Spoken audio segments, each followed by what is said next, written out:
Hello children, welcome to Story Time with Miss Nidhi. Today I'm here with yet another story for all of you. But today's story is a bit different from the ones we've been reading all this while. Today's story is going to make you all think and reflect. And I also have an activity for all of you to do once we have finished reading the story. Let me share with you the name of today's story. The name of today's story is Home, and the author of this story is Fausto Aarya the Santis. It has been published by Pratham Books. This story is about Hasina and her family who lived happily in their rainy village until one day the tides turn and Amma and young Hasina are swept away by fear. They join a river of escaping people. They become refugees in a new country, away from everything that is familiar. A story that explores the meaning of home. So come along, read with me today the story Home, and let's find out what Hasina went through. Tip, top, drip, drop. I sing with the rain, jumping over puddles on my way home from school. The crinkly metal sheets covering the houses in our village sing along. Tip, tip, drop, drip, drip, top. I love the rain, but sometimes I completely disapprove of it. It's not as bad as beetroot, but I can get annoyed when the sky can't decide if it's happy or sad. Again, I complain to the clouds. Again, the clouds send down a never-ending river of droplets. Dada says our family has lived in this village, Fizon, since the grandparents of the great-grandparents of the great-great-grandparents of our great-great-great-grandparents. That is more than 300 years. We make scarves and shawls. Each one is very special. But I love most the shawls that Dada makes. They are so big and soft. I sleep with one of his shawls curled under my arms. Amma weaves words instead of threads. She's the most theatrical storyteller in the whole village. Unlike Abu, who tells stories at the pace of an old tortoise. Our village is surrounded by rice fields, lush green and vast with homes made of bamboo, scattered like stars in the sky. Our country is big, but we are not allowed everywhere. Amma says we can only go to places where people look like us. Luckily, the village has everything I need. My family, my friends and fields to play in. The only thing we lack is a doctor. Which is why when I begin sneezing more times than a train, choo-choo, Amma takes me to a doctor in the village 2 hours away.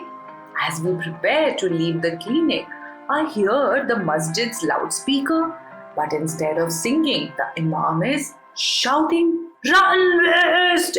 Everyone run west! Run with what you have in hand! Don't go home! There's no time! Armed men are coming towards us and burning everything they pass. We are afraid they may kill anyone who crosses their path. Run, west, run!" The imam sounds terrified. All I have in my hand is Amma's hand, and all I can do is to hold it tight. Everyone else is holding something or carrying someone, and so we run west with hundreds of other people.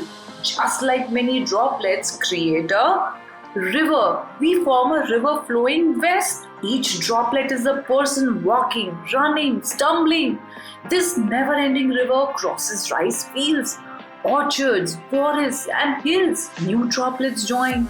Many are lost along the way, but the droplets I want most, Abbu, Dada, Mami, the rest of our family, never join the river. People river crosses what Amma says is a border. She says we are in a new country now, but everything looks the same. Do rivers know they have crossed borders? Do they even know what borders are? We are in an open and barren field. On one horizon, horizon, rice fields fade into where our home was. On the other horizon, a town fades into the ocean. The empty field slowly fills up with tents and huts. Food is not grown here.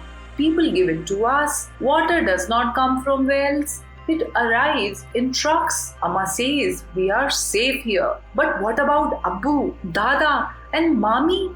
Are they safe? I look and look all around me. Safety seems to have become an open field inside an invisible bubble. Here we are living in the hope of going home someday. Is it even possible to feel safe without a home? Safe without my family and friends? I often wonder, where is home? Is it here or is it where my family is? Can home be in two places? A part of my heart will always be in Faizum. But is it still home if we never go back to it? School starts, 2 years pass. Abbu, Dada, Mami and everyone I love never come. Amma and I are still here. We are told we cannot leave this camp, but everyone also keeps saying we can't stay forever. On one side there is still the road to Faizan, on the other the ocean. Sometimes we think of escaping, but today I have school.